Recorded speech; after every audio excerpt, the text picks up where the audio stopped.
All right, guys, so this is a bit of a different type of video. I'm obviously going to give you guys my recap and what I thought about the State of the Union last night from Donald Trump. I watched it live. If you watched my stream, thank you. I was giving my live reactions, but obviously I was also consuming alcohol. And so, I had to rewatch it again today, really take it in, analyze it. And now I'm going to give you guys my honest opinion on what I thought about the State of the Union. I actually thought it was really good. I thought it was really good. One thing that I didn't like, that I don't understand, and they do this in every State of the Union, at least they've done this every time Trump's the one giving the speech. But the clap fest is annoying and unnecessary. And what do I mean by the clap fest? Is, and I'll put it on the screen, it's every time he said something, like it would just be the smallest thing whatsoever, they'd begin clapping. They'd all get up and begin clapping for a couple of seconds. And it's like, God damn, like we don't need it. We don't need it.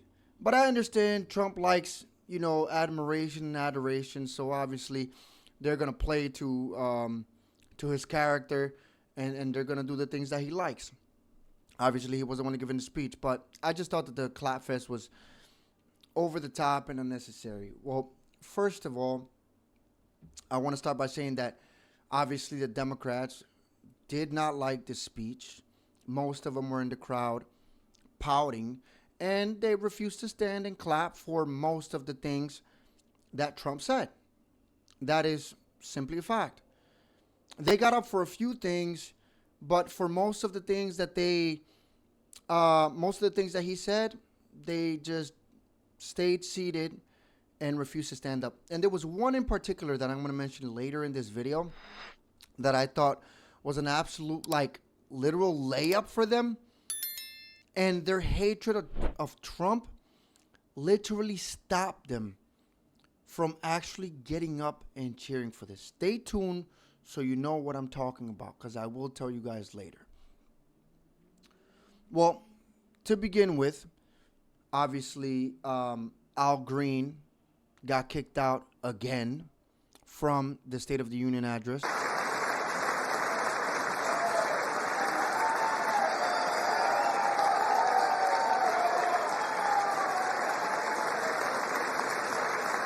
And we will never go back to where we were just a very short time ago. We're not going back. Today our border is secure.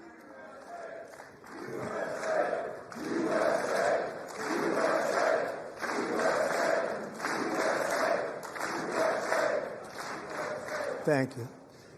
He got kicked out last year for trying to heckle Trump, and he was kicked out again this year because he was holding a sign that said black people are not apes. I'm assuming he's referencing that meme that Trump had posted about election fraud in 2020, which at the very end depicted Barack Obama and Michelle Obama as apes. And Trump apologized for that because he said he didn't know. He had watched some of it. He didn't watch the whole thing, and he didn't know that was at the end. He took it down, and he said that he thought that was horrible and racist and offensive. But obviously, the Democrats are never going to see it. They don't care about his apologies because they actually hate Trump. It doesn't matter what Trump says, what Trump does. It wouldn't matter. They hate Trump regardless. So that was the reason why he got kicked out. He talked about inflation coming down, wages going up, which I thought that was very good. And I'm sorry if I'm looking to the side. It's because when I watched it, I wanted to make sure that I hit all the points. And I wrote down everything that I thought was very important, of things that he talked about during his speech. He mentioned how secure our border is. I mean, we haven't had any illegal immigrants come through our border since he became president. Inflation is plummeting. Incomes are rising fast. The roaring economy is roaring like never before. And our enemies are scared. Our military and police are stacked. And America is respected again, perhaps like never before.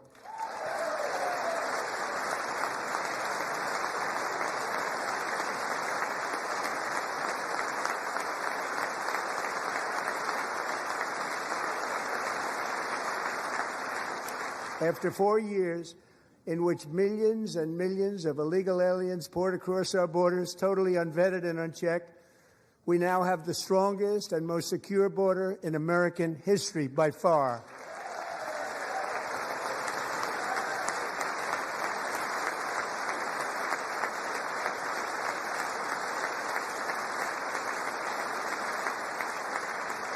In the past 9 months, 0 illegal aliens have been admitted to the United States.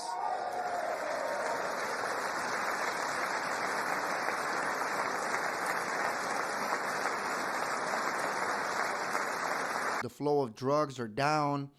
The flow of guns or just crime through the border is down, which is a very good thing. And the Democrats love to tell us when Biden was in office that they needed new legislation. And it turns out that we actually did not need new legislation. The only thing we needed was a new president who was willing to enact and enforce the laws currently on the book. That's all we needed. That's all we needed. I thought that they fumbled the ball when he said the border was closed, and he said that we will not be accepting any more illegal immigration. But then he says that we will continue to legally allow immigrants to come into the country, people who will come and assimilate and love this country. And I thought that would have been a good moment, for example, for Democrats to stand up and cheer. Because aren't they the party of immigrants? That's what they say, right? They're all for immigrants. And they say that Trump hates immigrants. But he said, hey, I want to let immigrants in, but they have to come in legally. And you figure they would cheer for that, but they didn't. So I think that was a big fumble by the Democrats. But again, just the TDS would not allow them to do it. And I thought that was bad optics. So, yeah, I don't understand the Democrats when it came to that. But we will always allow people to come in legally, people that will love our country and will work hard to maintain our country.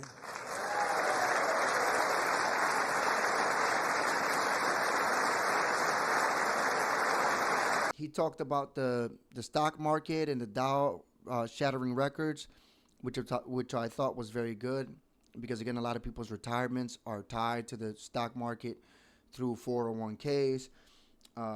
He talked about lifting over 2 million people off of food stamps in the country in the last year. And a lot of idiots online, well, Democrats, but I repeat myself, took it as if he meant he removed people from the program, as if he was like forcibly removing poor families from the program. And that's not what he said. He said we lifted. You know what that means? It means that over 2 million people started earning enough money to be able to get off of food stamps. But again, the Democrats will always spin, because they're going to tell you that that's a bad thing, because somehow lifting people out of poverty is a bad thing. And if not, it doesn't matter, because Donald Trump's bad. So everything and anything that he does is bad. Stupid. We cut a record number of job-killing regulations, and in 1 year we have lifted 2.4 million Americans, a record, off of food stamps.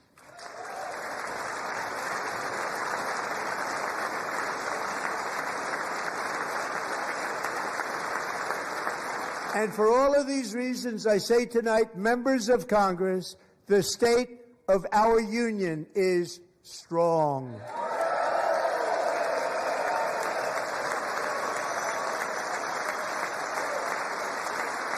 He introduced the Olympic gold medal team, the hockey team, which I thought was pretty cool. The Democrats actually had good optics on this one, because when they introduced them and they talked about them and their accomplishments, the Democrats actually got up and actually clapped for them. And again, I think that the Democrats were only doing this because they knew that what they did last year, for example, when Donald Trump brought the cancer surviving child and made him an honorary Secret Service agent. None of the Democrats actually got up and clapped for that, which was absolutely insane. They hate Trump so much, they refused to last year get up for a cancer surviving child who was made an honorary member of the Secret Service. To prove that point, here with us tonight is a group of winners who just made the entire nation proud. The men's gold medal Olympic hockey team. Come on in.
Go ahead.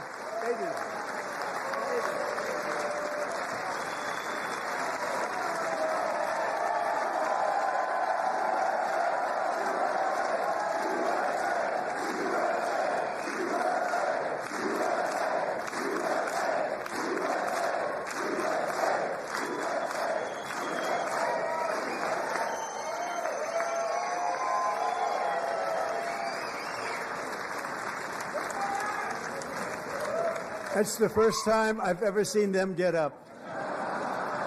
And actually, not all of them did get up. So I think this year they looked at that. They thought, you know what? These things that are kind of neutral, we'll get up and clap even if we don't like President Trump. We just don't want to look bad. The elections are coming up and we don't want the American people to think that we're anti-American. And that would be like one of the most anti-American things you could do, would be to like not get up to celebrate the fact that your American hockey team won the gold medal at the Olympics. He also said that he would give the goalie for the hockey team the Presidential Medal of Freedom, and I thought that was really cool.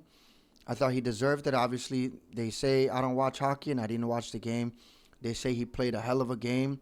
He played something like a really fantastic game, and he was one of the main reasons why America was able to win the gold medal against Canada, of all places, which is known for hockey. But I just want to tell you that the members of this great hockey squad will be very happy to hear, based on their vote and my vote, and in this case my vote was more important, that I will soon be presenting Connor with our highest civilian honor, which we will be given and which has been given to many athletes over the years. But when I say many, not too many, like 12, it's called the highest civilian honor in our country, the Presidential Medal of Freedom. He talked about lowering the crime in D.C. and lowering the crime in other places across the country, which is really good. He's saying that crime is down nearly 100% in D.C., which is amazing. And you'd figure that this person who supposedly hates black people is making a lot of their cities safe, especially in red states where the governors are actually working with him to allow him to deploy the National Guard to their cities to lower the crime. But in Democrat-led cities and states where they're not working with him, they're calling him a racist while refusing to allow him to help them lower the crime, which is insane, by the way. But it's all politics, because I don't really think that Democrats really care about people. They rather see you suffer so that they can continue to get votes off of you. off of your suffering, because they're always going to offer you things. They're going to offer you and offer you and offer you, but never actually attempt to fix the problem. And then when you offer solutions, they'll tell you those aren't solutions. That's just racism veiled or wrapped up as solutions. Mayor Johnson is famous for this. They asked him if he would let Donald Trump just give him some National Guard troops. And he literally said that policing is not the answer to crime. Policing has done nothing but incarcerate black men at a disproportionate rate, and that black men shouldn't go to jail even if they were the ones committing the crimes. And so who gets hurt by those kinds of policies? The same black people that Brandon Johnson says he cares about. He doesn't care about them. They're all political tools for these politicians to gain votes and continue to have these people suffering. He highlighted a Vietnam War veteran who freed the largest internment camp in Vietnam at the time. So this will be a year to celebrate our country and the heroes who have kept it free. Men like Buddy Taggart. At age 17, Buddy volunteered to defend America in World War II, serving in the Pacific under the great General Douglas MacArthur.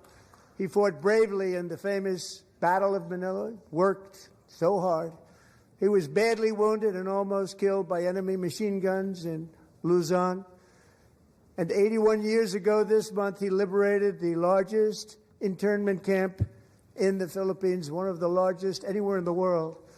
But he earned many honors, including a Purple Heart and a Bronze Star, came home, started a family, and tonight he is in the gallery looking forward to July 4th, 2026, his 100th birthday.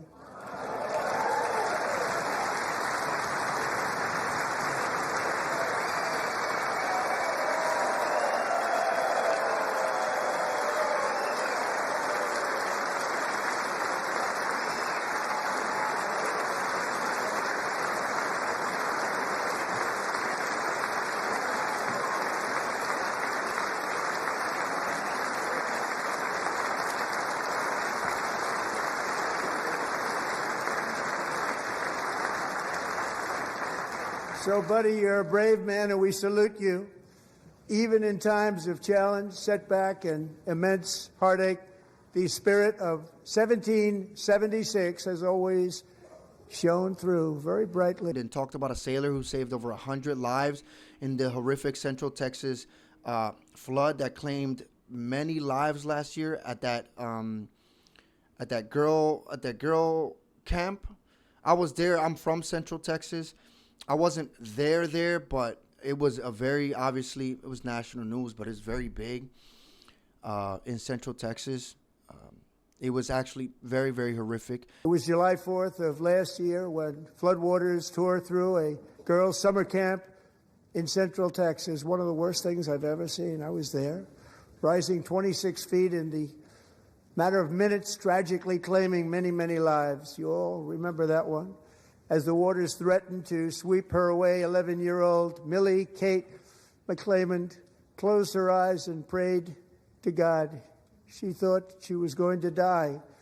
Those prayers were answered when Coast Guard rescue swimmer Scott Ruskin descended from a helicopter above. Nobody knew where he came from.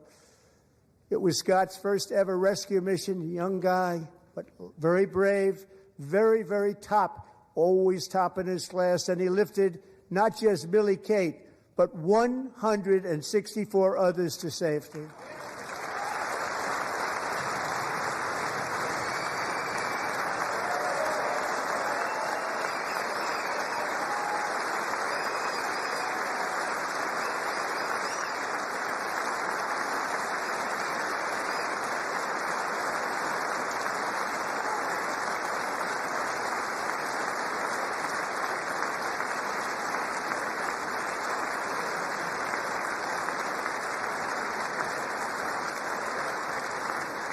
People watched Scott from a distance, and they couldn't believe what they were seeing. The winds were blowing, the rain was pouring, everything was going, and that rapid water, nobody's ever seen anything like it. They said, wow, that's something.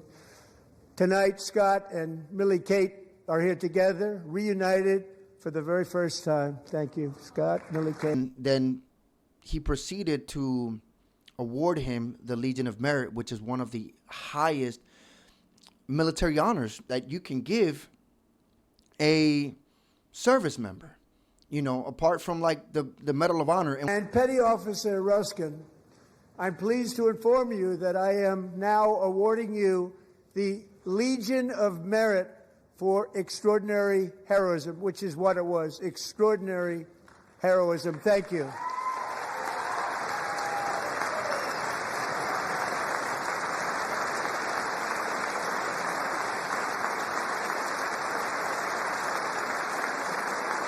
And I'd like to have the military aide to please come down and take care of the service. Military aide, thank you very much. Take care of that very important service. Thank you very much. We'll get to the Medal of Honor in just a bit, because what he did was absolutely amazing in my opinion. And I actually teared up when I was watching the broadcast, because as you guys know, I'm a veteran and I'm just a sucker, man, for my guys in uniform, for my guys in green. I love my guys in green, man. Those are my family. So I'm a sucker for that kind of stuff. So what Trump was doing, I thought was absolutely amazing when he did that. He honored this Vietnam War vet, and then he honored this kid who saved over 100 lives. A sailor with a Legion of Merit. I thought that was amazing. And Democrats actually stood up for that. Again, showing good optics, because, hey, at least they're cheering for something. At least they're pretending to care about Americans. And I'll tell you later why I say pretending, because they don't actually care about Americans. He talked about the Supreme Court ruling on tariffs. I thought it was pretty good that he didn't necessarily attack the Supreme Court like he had done on social media a few days before when the ruling actually came out. He just called it an unfortunate ruling. He didn't really get on them, which I thought was good. He kind of reserved himself.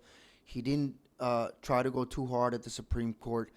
So that was good. That was good, Trump, because I'm pretty sure a lot of people expected him to go scorched earth on the Supreme Court for their ruling on tariffs. By the way, they ruled them illegal. One of the primary reasons for our country's stunning economic turnaround, the biggest in history, where the Dow Jones broke 50,000 4 years ahead of schedule, and the S&P hit 7,000, where it wasn't supposed to do it for many years, were tariffs. I used these tariffs, took in hundreds of billions of dollars to make great deals for our country, both economically and on a national security basis. They're not making money like they used to, but we're making a lot of money. There was no inflation, tremendous growth, and the big story was how Donald Trump called the economy correctly, and 22 Nobel Prize winners in economics didn't. They got it totally wrong. They got it really wrong. And then just 4 days ago, an unfortunate ruling from the United States Supreme Court. It just came down. It came down. Very unfortunate ruling. He said prices on house staples are coming down, like eggs, chicken, meat, rice, all these kinds of things, which I thought was good, because he's highlighting that he's trying to bring prices down. He talked about the ACA and how the ACA was really created for insurance companies and not for the American people. Because when the ACA was created, guess what? That gave the insurance companies an excuse, or gave them permission to raise the prices, because they knew the government was going to be the ones subsidizing the costs. And they've gotten filthy rich over the years since the Affordable Care Act, or Obamacare, was implemented. I'm also confronting one of the biggest ripoffs of our times, the crushing cost of health care caused by you. Since the passage of the Unaffordable Care Act, sometimes referred to as Obamacare, big insurance companies have gotten rich. It was meant for the insurance companies, not for the people. With our government giving them hundreds and hundreds of billions of dollars a year, as their stock prices soared 1,000, 1,200, 1,400, and even 1,700%, like nothing else. That's why I introduced the great health care plan. I want to stop all payments to big insurance companies and instead give that money directly to the people so they can buy their own health care, which will be better health care at a much lower cost. And this is the reason why they're pretending like they can't operate anymore without these subsidies that Democrats are asking for. That the insurance companies shouldn't be getting. It should be getting straight to the American people in some sort of account that they can use. They can go and search for their own health care, and they can use that money in these accounts to pay for their care. He talked about Trump RX, and he highlighted IVF, a woman who is trying to have babies and was paying over $5,000 for this IVF medicine. And thanks to Trump RX, she was able to get it for under $500. And I thought this was good because he could have highlighted any other medicine. But he chose IVF because the Democrats like to say that Donald Trump and the Republican Party are against IVF, which is simply not true. And so I thought him highlighting this IVF medicine and this lady trying to do or give birth or, conceive through IVF, I thought him using that and highlighting that took away ammo from the Democrats. I thought that was amazing. Now at a new website called TrumpRx.gov, and I didn't name that one either, by the way.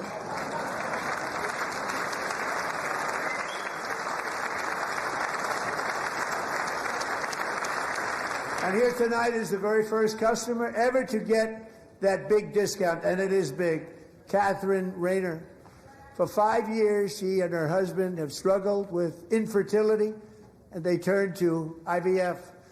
One drug has been costing Catherine $4,000 to purchase, but a few weeks ago, she logged onto the Trump RX website and got that same drug that cost $4,000, got it for under $500. A reduction of much more, actually, than $3,500.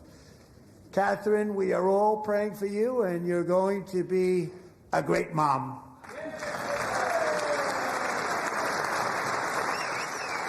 He talked about AI, and he talked about how we as Americans are being affected by the prices, in the prices of electricity by the amount of energy that these AI data centers are consuming. And so he said he was in talks with them to allow them to construct their own electrical grids, essentially, so that they can run these data centers so that our electricity isn't affected. Our costs aren't affected as consumers because our prices keep going up and up and up and up. And it's not necessarily that we're consuming more. Is that these AI companies and these massive data centers are taking a huge amount of electrical energy and electrical power from the grid. And it's obviously affecting us all as American people. Many Americans are also concerned that energy demand from AI data centers could unfairly drive up their electric utility bills. Tonight, I'm pleased to announce that I have negotiated the new Ratepayer Protection Pledge. You know what that is? We're telling the major tech companies that they have the obligation to provide for their own power needs. They can build their own power plants as part of their factory so that no one's prices will go up. And in many cases, prices of electricity will go down for the community and very substantially down. This is a unique strategy never used in this country before. We have an old grid. It could never handle the kind of numbers, the amount of electricity that's needed. So I'm telling them they can build their own plant. They're going to produce their own electricity. It will ensure the company's ability to get electricity while at the same time lowering prices of electricity for you, and could be very substantial for all of you cities and towns. You're going to see some good things happen over the next number of years. He talked about banning corporations from purchasing homes, which I think is great because I don't think corporations should be able to own homes.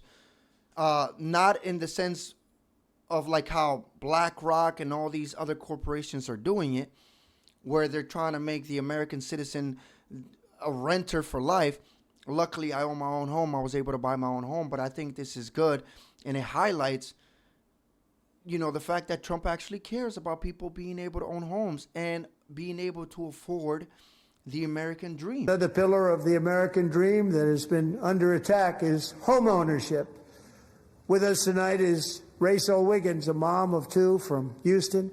She placed bids on 20 homes and lost all of those bids to gigantic investment firms that bypassed inspection, paid all cash, and turned those houses into rentals, stealing away her American dream. She was devastated. Stories like this are why last month I signed executive order to ban large Wall Street investment firms from buying up into thousands single-family homes.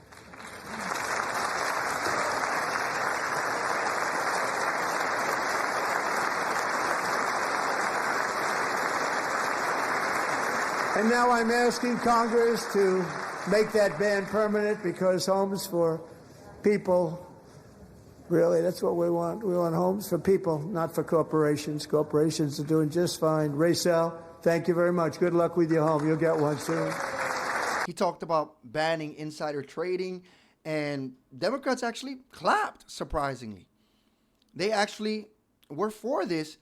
And then Trump made a joke, which I thought it was hilarious, where he said, did Nancy Pelosi clap? Like, was she for this? Because everybody knows that Nancy Pelosi has been in Congress for over 100,000 years.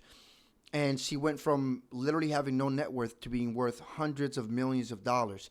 And it's just such a coincidence that every time something is going to go down in Congress when it comes to one of these major corporations and the stock market, she and her husband buy or sell accordingly, right? So I thought that was pretty funny. It's also ensured that members of Congress cannot corruptly profit from using insider information.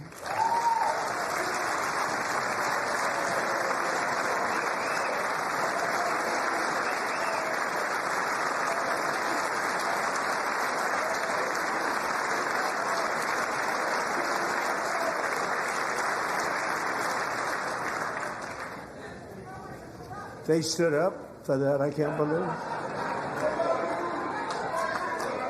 I can't believe it. Did Nancy Pelosi stand up if she's here? Doubt it.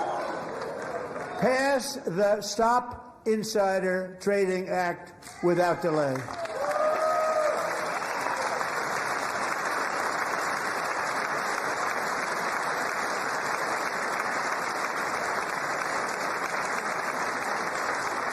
I wasn't sure if anybody even on this side was going to applaud for that. I'm very impressed. Thank you. I'm very impressed. He fried the Somali community, literally called them Somali pirates. Like, he was talking about the Somalis from Minnesota, and he literally called them the Somali pirates and talked about the fraud that they've been committing in the country.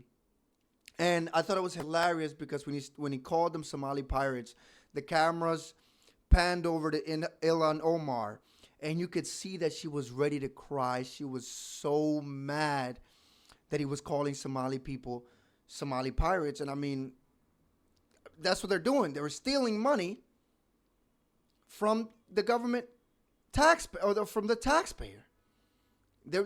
That's what pirates do. They steal. And so he called them Somali pirates, and he rightfully called them out, and Ilhan Omar was mad. She was mad, but she never denied the claim, because we all know what the truth is. When it comes to the corruption that is plundering, it's plundering America.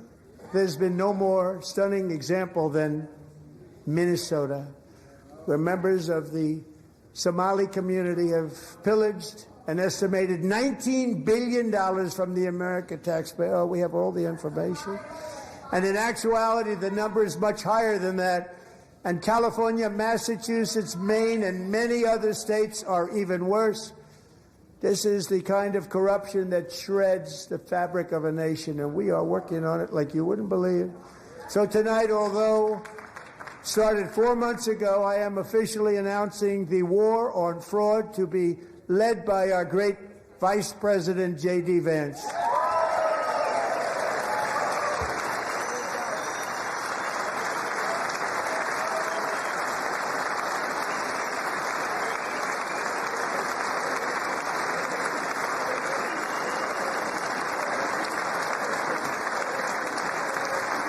He'll get it done.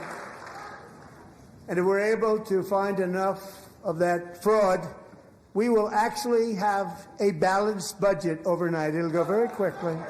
That's the kind of money you're talking about. We'll balance our budget. The Somali pirates who ransacked Minnesota remind us that there are large parts of the world where bribery, corruption, and lawlessness are the norm, not the exception. Another thing, and this was the point that I was talking about when I mentioned that this was such a layup, and this is the reason why I say that Democrats do not actually care about American citizens. They tell you they care, they pretend that they care, but they do not actually care about American citizens. Trump gave them the easiest layup he could have ever given them by saying, if you believe that the federal government should take care of American citizens before it takes care of any illegal immigrants, you should clap. And obviously, all Republicans got up, cheered, clapped, everything. Guess who stayed seated?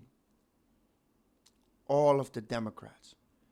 Their hatred for this man did not allow them to take that simple layup. So tonight I'm inviting every legislator to join with my administration in reaffirming a fundamental principle. If you agree with this statement, then stand up and show your support. The first duty of the American government is to protect American citizens, not illegal aliens.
Isn't that a shame? You should be ashamed of yourself not standing up. You should be ashamed of yourself. There are two arguments that could be made here, right? It's either they thought that was a gotcha, and if they have gotten up, their radical base would have gotten mad at them for saying that Americans should come before any other foreign national that's not an American and isn't supposed to be here. Or they truly do believe that illegal aliens should come before American citizens. And if that's the case, which I think that that's what they actually truly believe, these people do not give a shit about you as an American citizen. So why even keep voting for them? That is so bad. Optically, That was horrible from the Democrats. That was horrible. And I hope that many Americans saw this and it opened their eyes as to who the Democrats really are. Mind you, majority of Americans believe in immigration, but legal immigration. Majority of Americans are for deportations of illegal immigrants.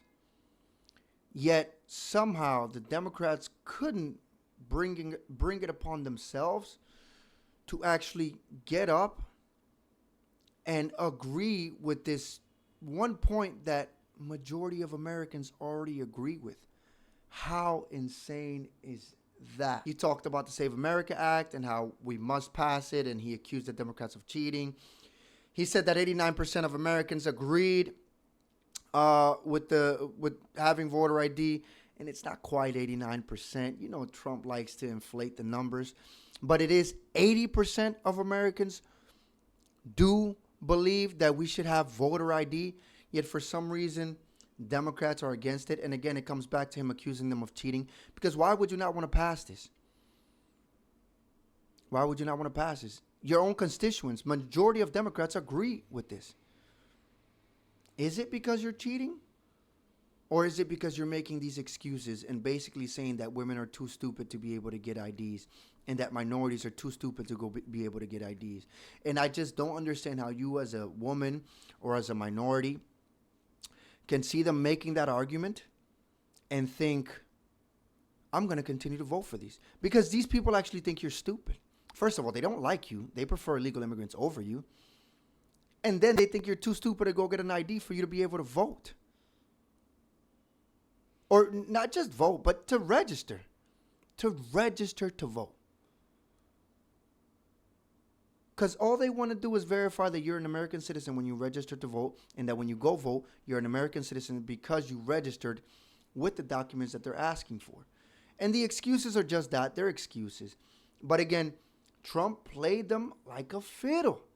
This whole thing was Trump playing them like a fiddle. In many cases, drug lords, murderers all over our country, they're blocking the removal of these people out of our country, and you should be ashamed of yourself.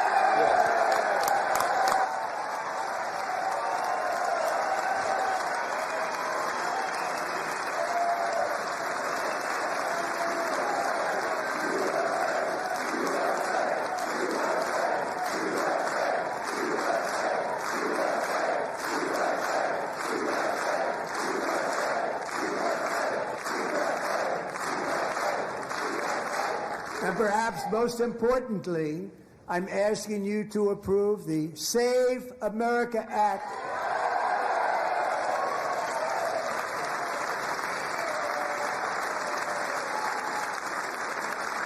To stop illegal aliens and others who are unpermitted persons from voting in our sacred American elections. That cheating is rampant in our elections. It's rampant. Almost 70% of people who watched this speech thought that it was a great speech. This was a poll that came out by CNN. Because what did Trump do? Trump highlighted greatness about America. He didn't make it about himself.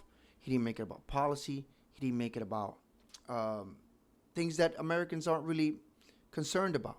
He made it about America and American greatness.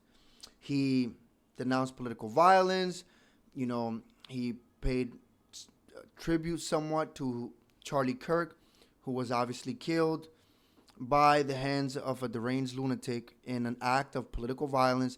And surprisingly, again, the Democrats stood up. Well, last year, Charlie was violently murdered by an assassin and martyred, really martyred for his beliefs. His wonderful wife, Erica, is with us tonight. Erica, please stand.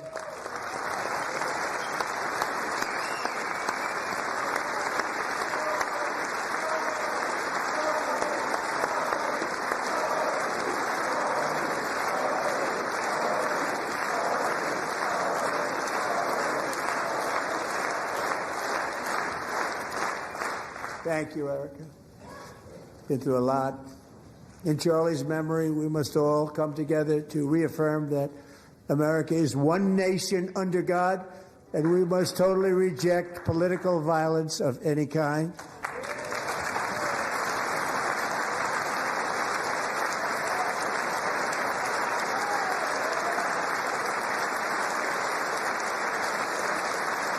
We love religion. I think it would have been bad optically, again, if they had stayed sitting down when he denounced political violence, so at least they got up and did that. Again, they fumbled the ball in most of the cases, but in some of them, they were smart enough to actually get up and say, you know what, I think these are like things that everybody agrees with, so we'll go ahead and get up. He highlighted the crime that we have in these blue cities with these DAs who refuse to prosecute people who are literally committing crimes. He highlighted that Ukrainian refugee who came to the United States seeking asylum and was coming home from work and was brutally, unalived by somebody who wasn't supposed to be out in the streets. He had 14 prior arrests. We're honored to be joined tonight by a woman who's been through hell, Anya Zuretska. In 2022, she and her beautiful daughter, so beautiful, what a beautiful young woman, Irina, fled war-torn Ukraine to live with relatives near Charlotte, North Carolina. And by the way, what's going on with Charlotte? Last summer, 23-year-old Irina was riding home on the train when a deranged monster who had been arrested over a dozen times and was released through no cash bail stood up and viciously slashed a knife through her neck and body. No one will ever forget. There were people on that train. No one will ever forget the expression of terror on Irina's face as she looked up at her attacker in the last seconds of her life. She died instantly. She had escaped a brutal war only to be slain by a hardened criminal set free to kill in America. Came in through open borders. Mrs. Zuretska, tonight I promise you we will ensure justice for your magnificent daughter, Irina.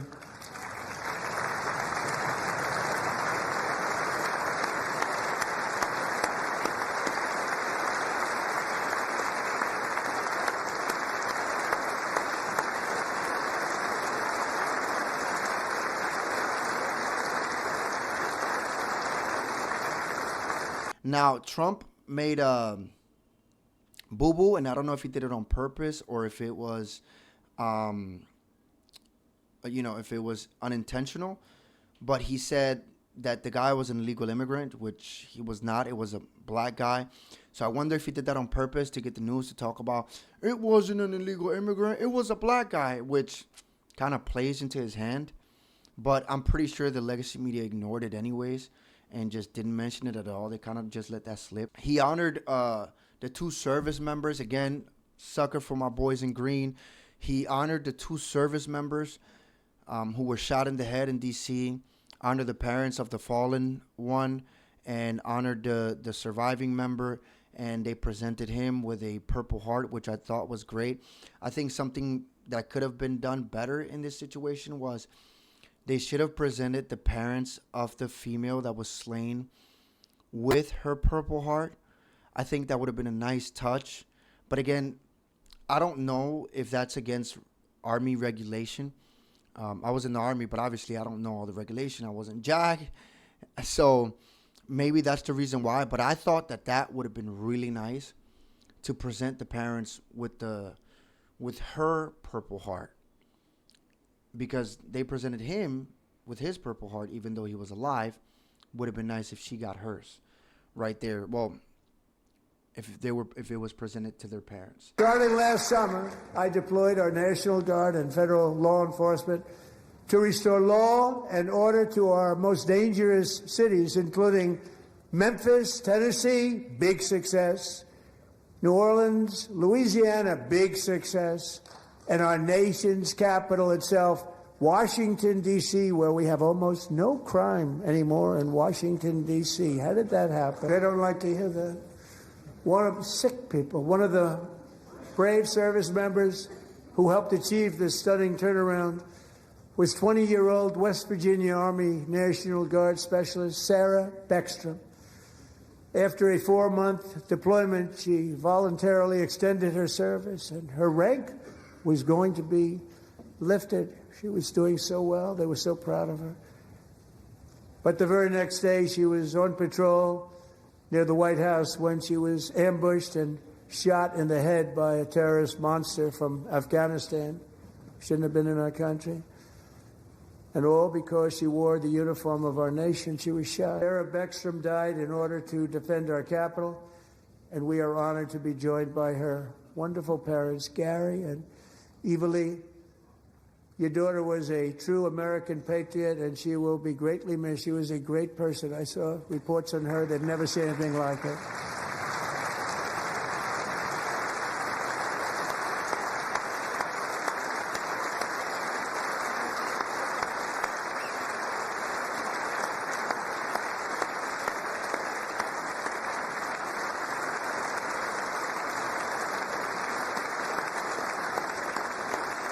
Serving alongside Sarah that day was Staff Sergeant Andrew Wolf.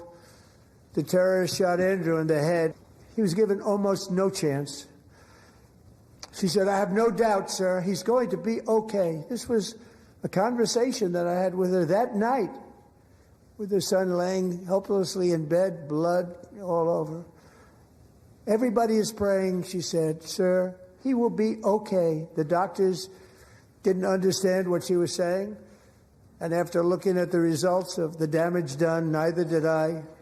She was so strong and conclusive that even Andrew's great father felt she didn't really understand the gravity of the situation. With God's help, Andrew has battled back from the edge of death, and we're talking about the edge of death, on his way to a miraculous recovery. He's got a little work to do, but he's doing great.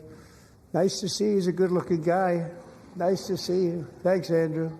Thank you very much. So, Andrew, while you're up, now I'm going to ask a highly respected General James Seward to present Staff Sergeant Andrew Wolf and the great family of Sarah Beckstrom with the award created by our late, great President George Washington himself. It's called the Purple Heart. He highlighted many foreign policy wins, like the stuff from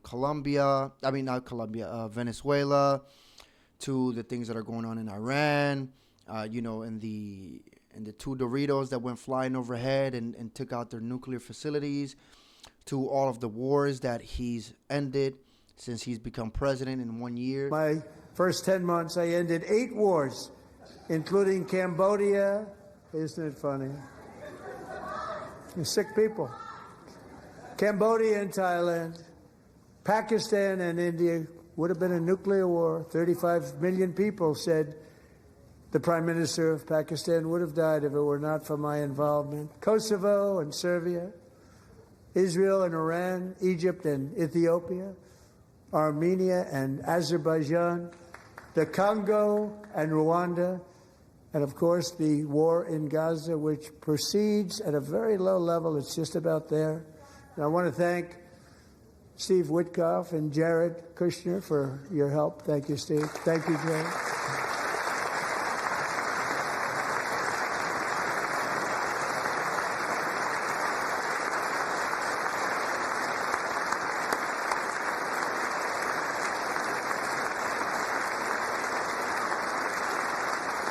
And I also want to thank the man they report to, Secretary of State Marco Rubio. Thank you, Marco.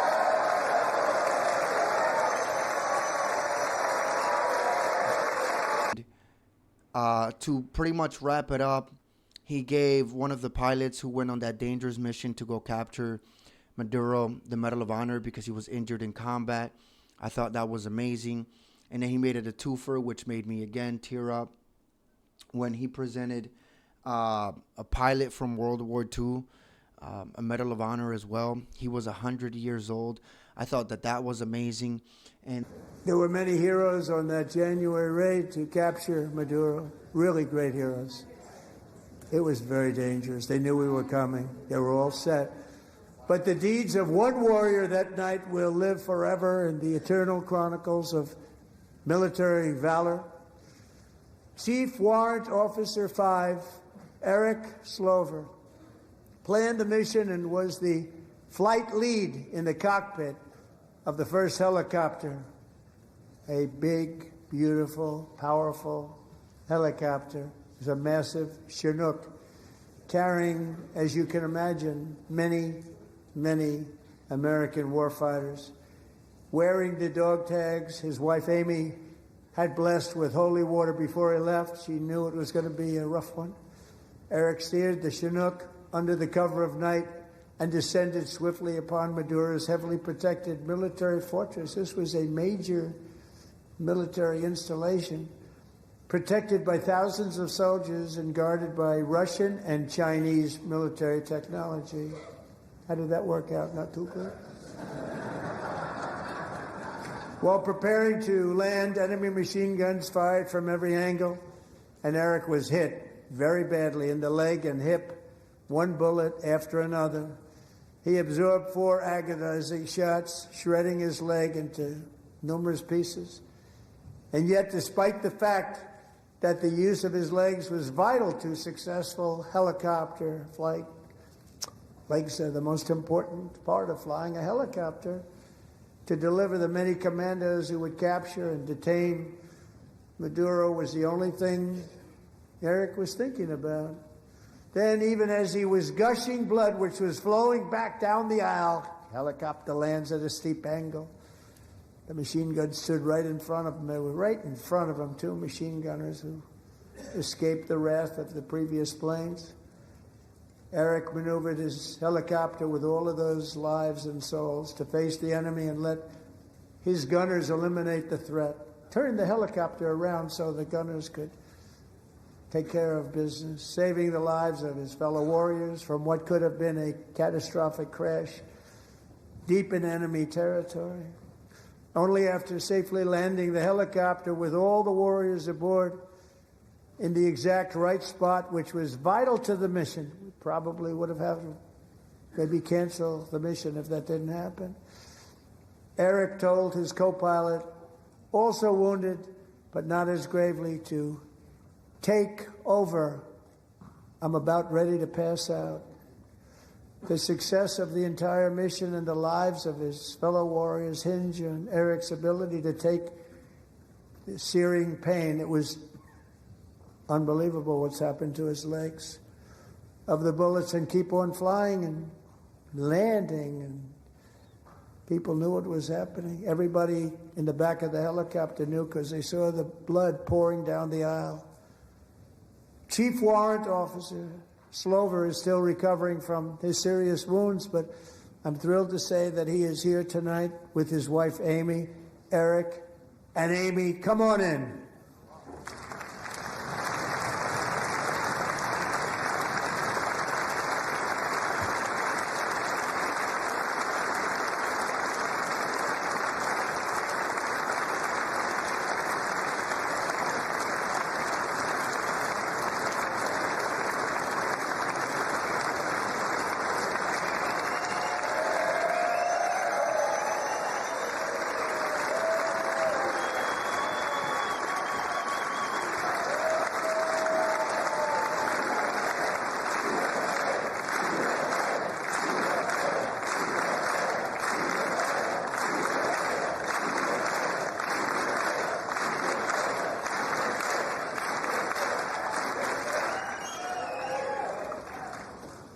So we have a surprise for Eric and Amy.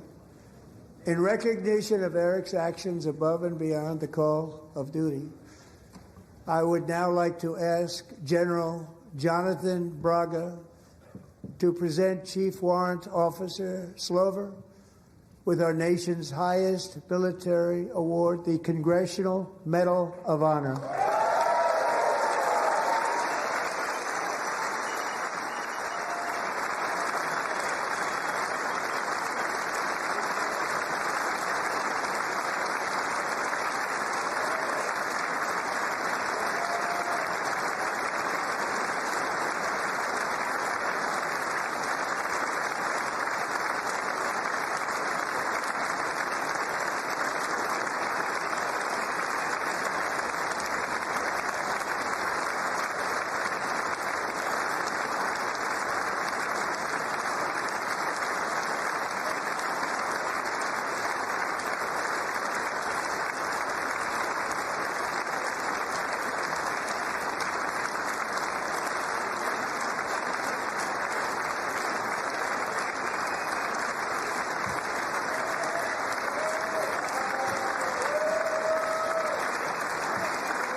Well, thank you very much, Eric and Amy.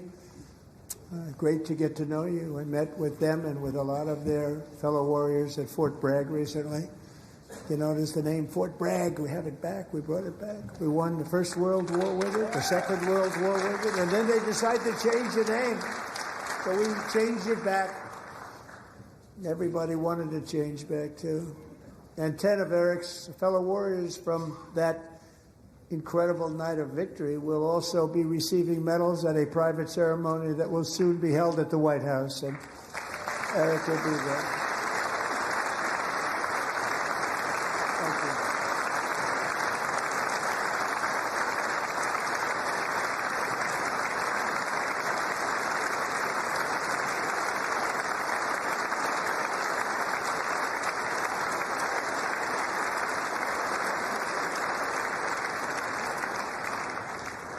Thank you, Eric.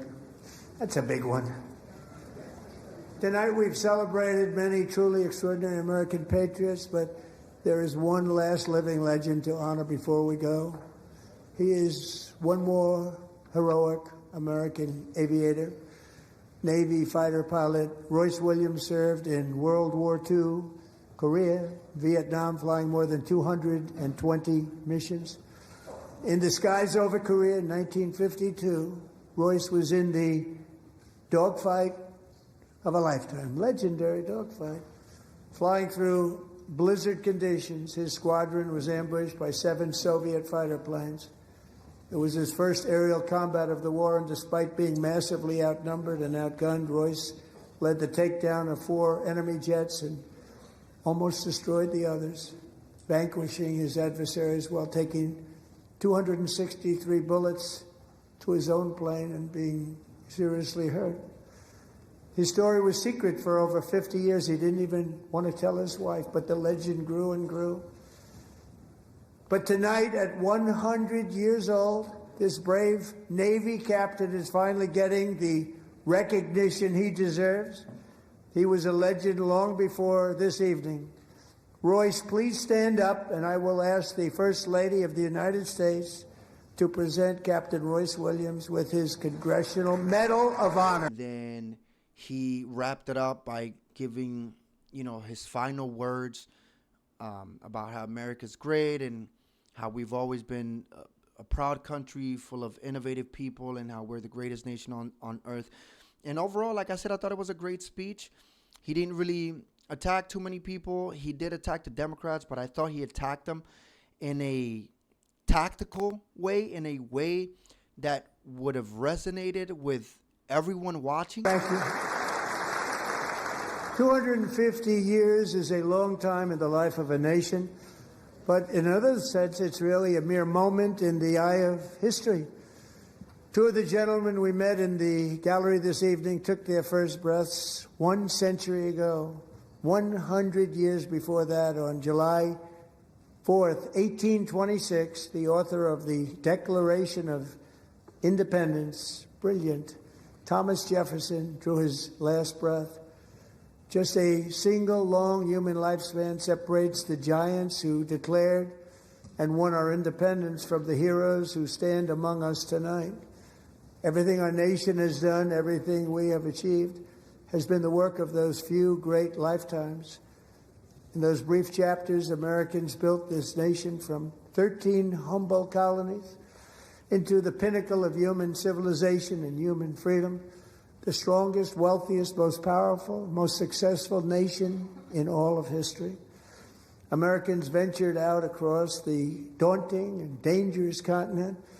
We carved paths through an unforgiving wilderness, settled a boundless frontier, and tamed the beautiful but very, very dangerous Wild West.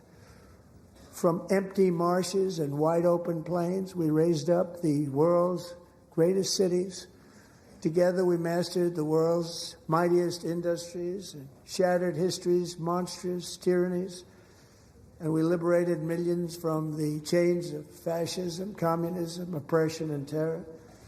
Americans lifted humanity into the skies on the wings of aluminum and steel And then we launched mankind into the stars on rockets powered by sheer American will and unyielding American pride. We wired the globe with our ingenuity. We captivated the planet with American culture. And now we are pioneering the next great American breakthroughs that will change the entire world. All of this and so much more is the enduring legacy, unmatched glory of the hardworking patriots who built and defended this country and who still carry the hopes and freedoms on all of humanity's backs.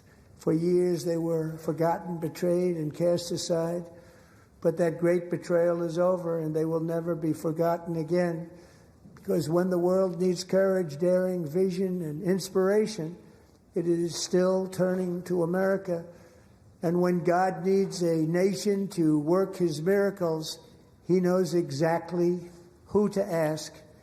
There is no challenge Americans cannot overcome, no frontier too vast for us to conquer, no dream too bold for us to chase, no horizon too distant for us to claim. For our destiny is written by the hand of providence, and these first 250 years were just the beginning. From the rugged border towns of Texas to the heartland villages of Michigan, from the sun-kissed shores of Florida to the endless fields of the Dakotas, and from the historic streets of Philadelphia to right here in our nation's capital, Washington, D.C., the golden age of America is upon us. The revolution that began in 1776 has not ended. It still continues because the flame of liberty and independence still burns in the heart of every American patriot. And our future will be bigger, better, brighter, bolder, and more glorious than ever before. Thank you, God bless you, and God bless America. I thought it was great. I thought it was great because he made them look insane, and he called them crazy for not standing up for certain things. That's crazy, right? That they wouldn't stand up for him when he was saying that he was going to stop the crime that ended the life of that Ukrainian girl on that train or bus. I can't quite remember what it was. They wouldn't get up for that. Mind you, these are the people that wear the Ukraine pins all the time and have Ukraine in their bio and Ukraine flags in their what do you call that? In their profile pictures. But they couldn't stand for that Ukrainian who lost her life. And he rightfully called them crazy. But listen, again, I thought it was a great speech. I thought Trump did the right thing. He highlighted good things, called out the Democrats for being crazy. And overall, the American people enjoyed the speech, and so did I. But that's all I have for this video, guys. I want to know what you guys think about the State of the Union in the comments down below. If you like the video, hit the like button, subscribe to the channel, and share this video with your friends. And if you like what I do here in this channel and you want to support my work, I have links in the description box below. You can buy me a coffee or send me a Cash App. I'll see you guys in the next video. Peace.